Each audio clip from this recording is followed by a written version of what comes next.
it's just a lovely story with lots of drama and great characters and an absolute doddle compared with, for example, Dr. Zhivago or Bleak House. But a lot of it does happen internally, doesn't it? And how do you, as they struggle with all the big questions in life, so how do you translate that onto the screen? Well, they don't just struggle with it, they talk about it as well, especially Pierre, he talks about it big time. So we could, we could do that.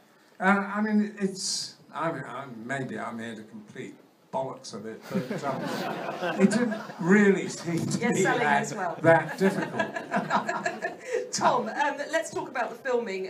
You filmed in Russia, Lithuania, Latvia, 6 months, I think, in all. I mean, how difficult was that? Because, I mean, you arrived, I think, in Russia at a particularly tense time in diplomatic relations. Yeah, it was definitely, when we first went to Russia, it was at the height of the tensions, I guess. It was just after the plane had come down.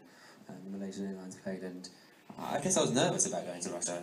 I'd never been before, but when we got there, kind of obviously, really, I don't know how it's sort of naive of me to think otherwise.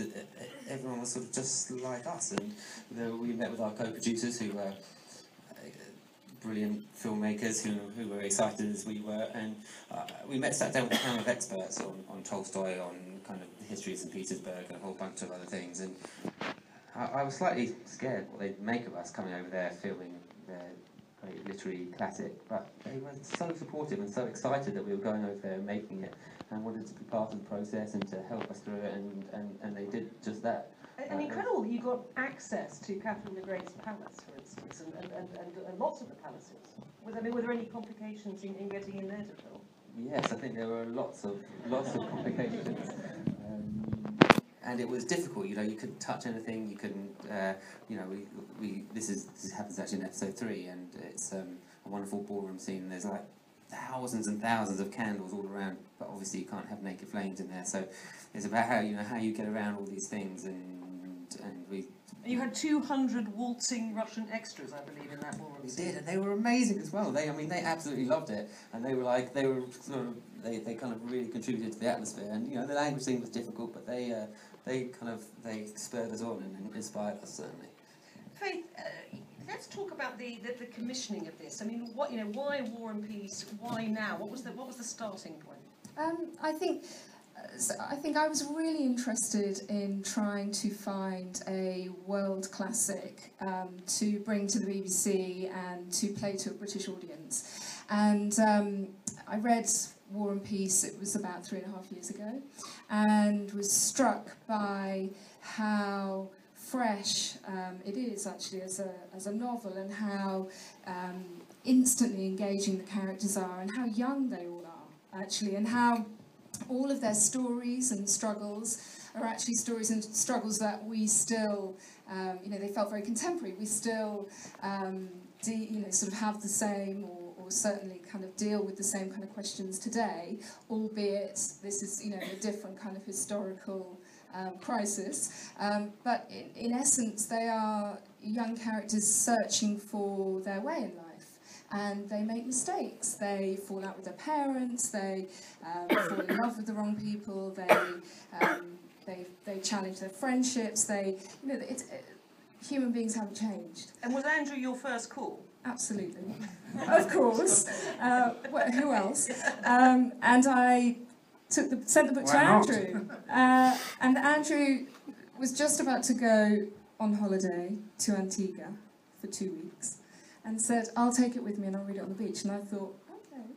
And he did, and came back, and you shared the same feeling about the book, which was hugely exciting. Yeah, I think really the lovely thing about this show, working on it, the development of it, was like just seeing eye to eye with Faith, and Faith has got a great development team, and we were all eye to eye, and Tom as well, all the way along, and shared a vision. Lily, I want to bring you in on this, that Faith's point about all the characters, being terribly young, because obviously your character has almost the biggest arc, really, in the book. She starts very young and goes through all sorts of trials and tribulations. I mean, how was that? Because you're actually playing, I suppose, over the course of the series, a woman growing up. Yeah, a lot of years.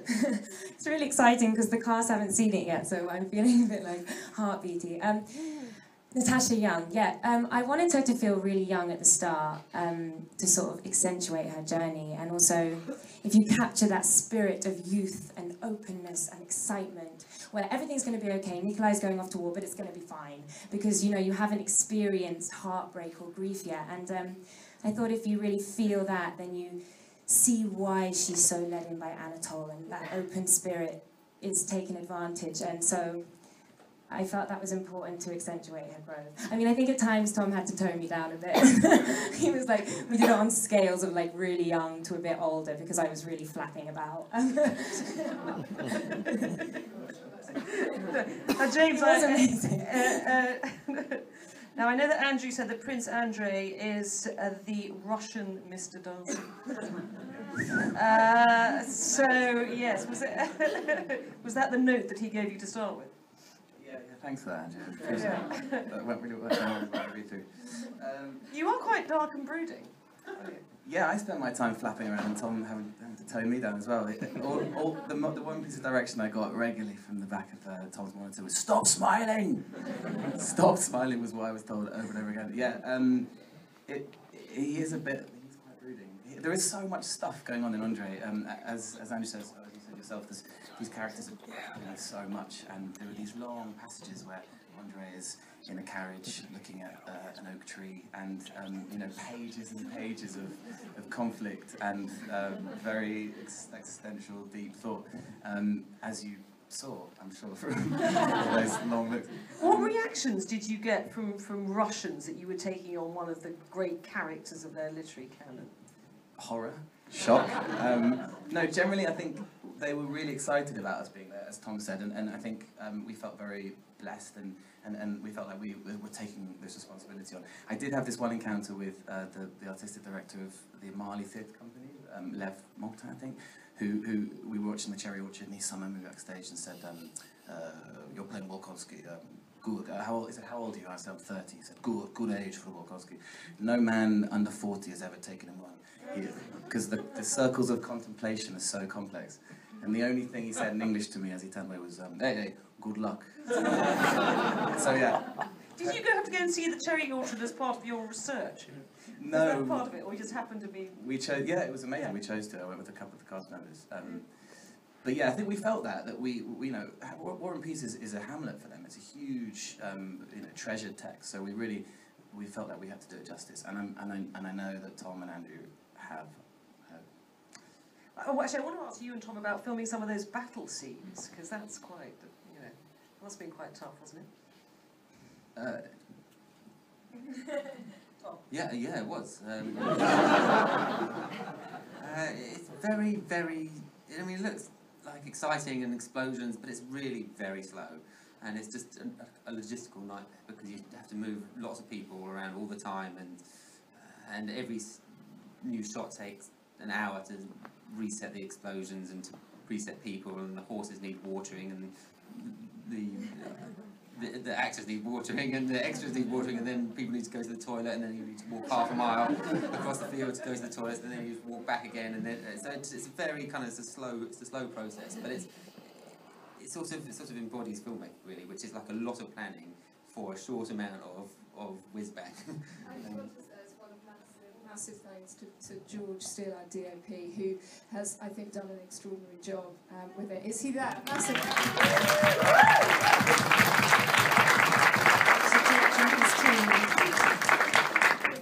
Can I add to the battle scene? What Tom didn't mention is that it's also really, really fun. You know, we were sort of. I mean, I stood in front of an army of about 200 extras and got to my sword out and shout charge.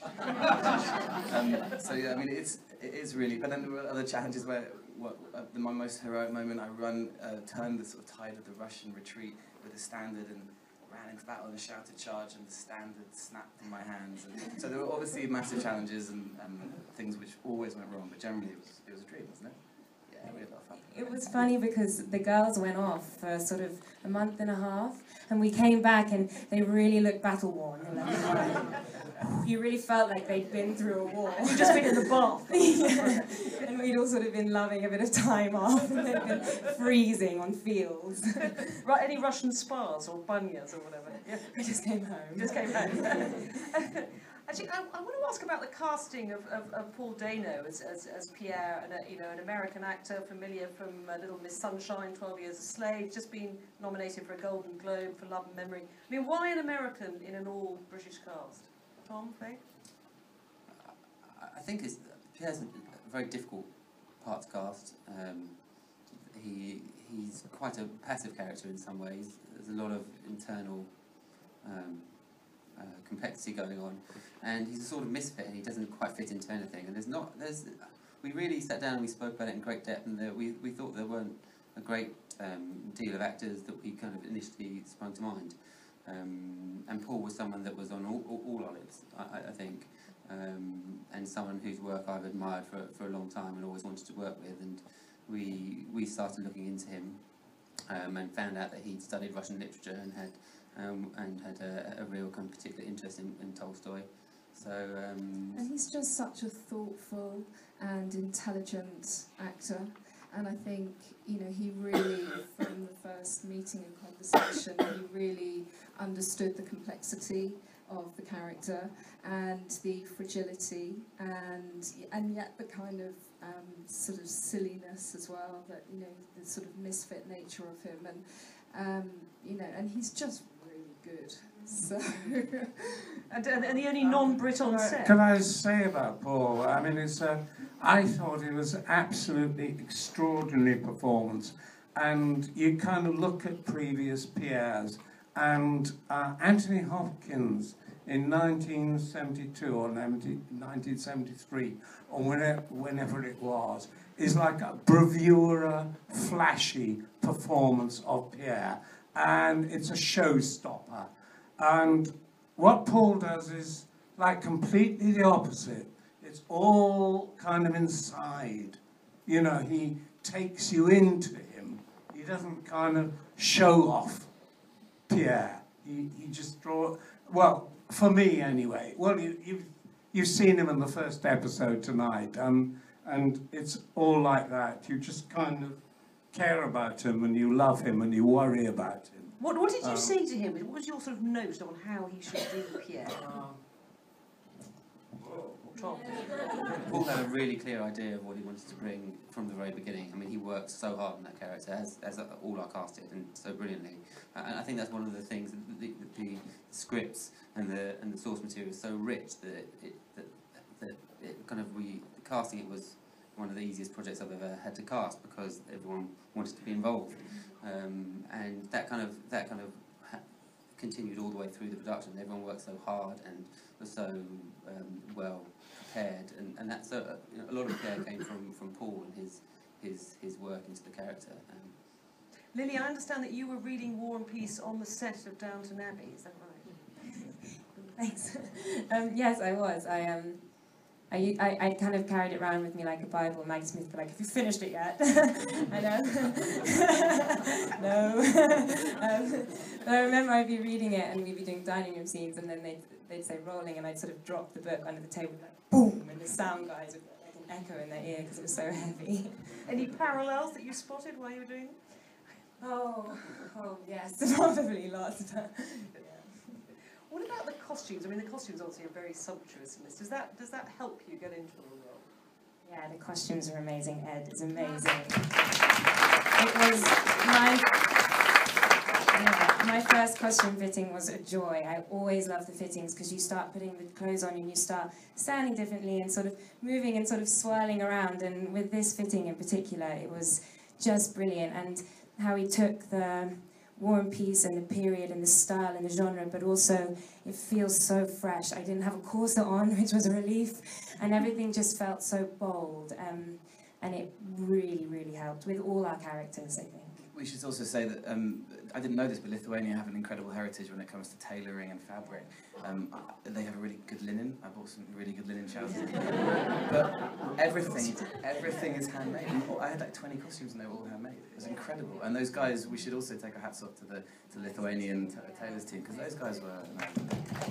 So you spent 6 months in Lithuania, is that right, altogether? Yes. The whole shoot. Yeah, the whole shoot was 6 months. So across Lithuania, Latvia, and Russia.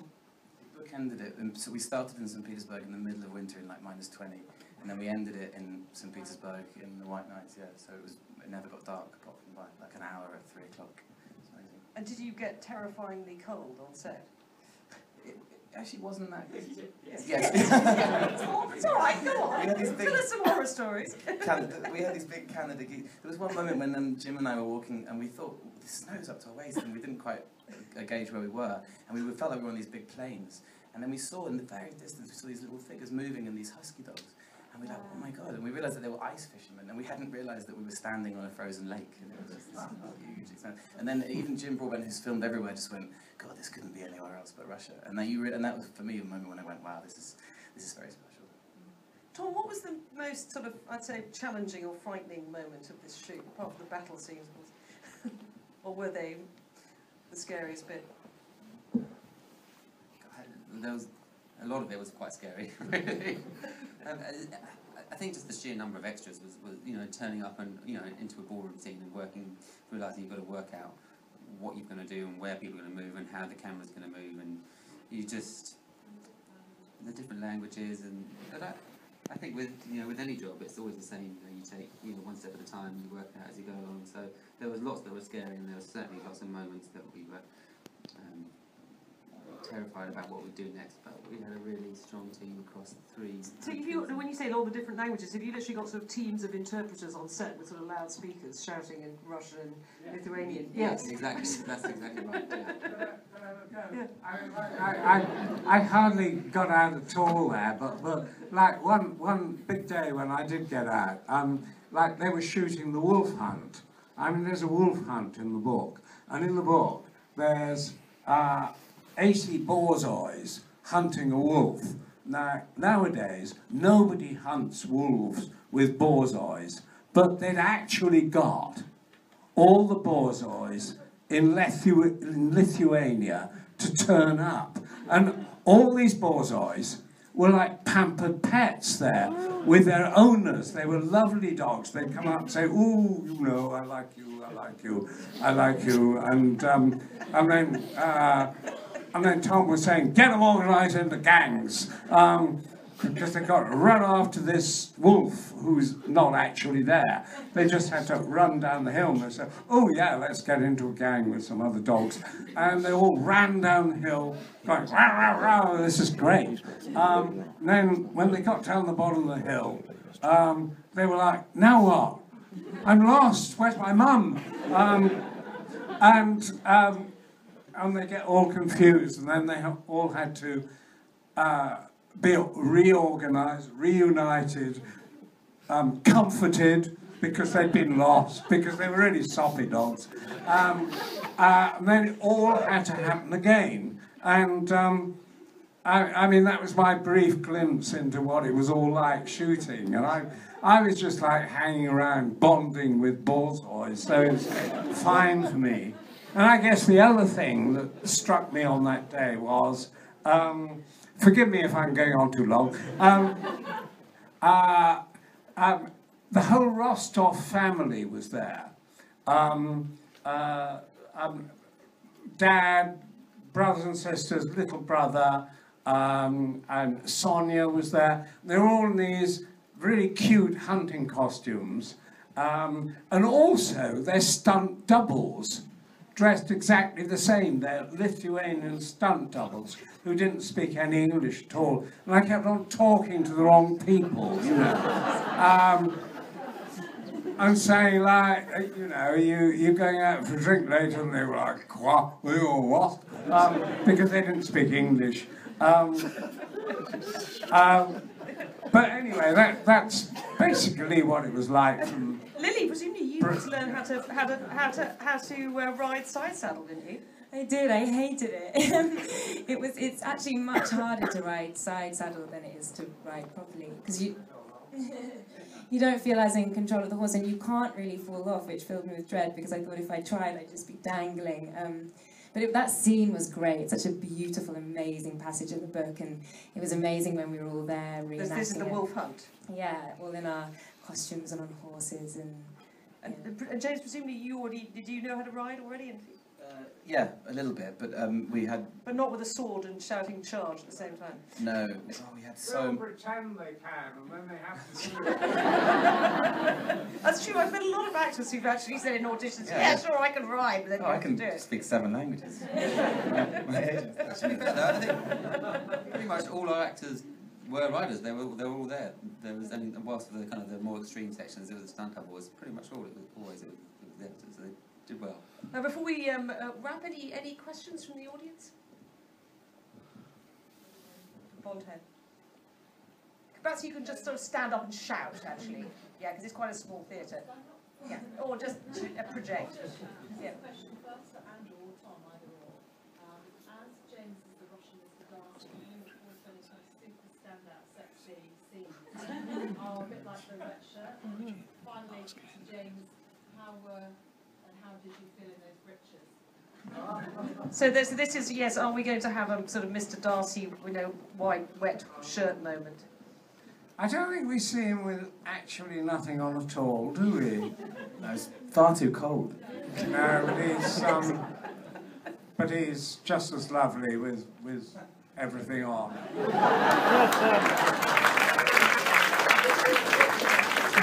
So James, I think you were to ask the tight breeches question. The breeches, yeah, they were quite tight. I wasn't allowed to ride side sandals, so yeah, it got tighter. Quite uncomfortable? But they were fine. They were fine. They were quite comfortable. Yeah. Question there, the red hair. Andy, this is to you as well. You said previously that you didn't feel any need to change War and Peace, but that you wrote a few things that Tom didn't get round to.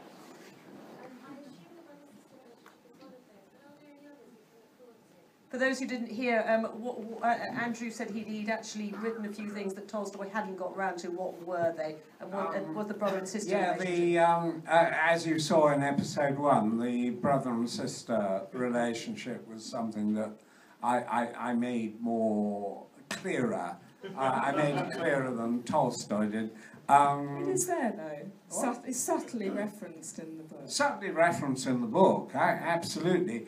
Another thing is that, at some point in the book he said that Boris, Boris, who we saw in episode 1, looks very sweet and nice in his uniform, had become the acknowledged lover of Countess Bezhukov. One sentence, that's all Tolstoy says. But I thought that would make several little scenes, like how it started, how it was in the middle, and how she gets rid of him at the end. And so that's something to look forward to in later episodes. So you put a bit more sex in than is in the book, would you say? Yeah, it's all there, but I just, he just didn't actually write the scenes, and I couldn't see why, so I thought I'd better. Question in the front there.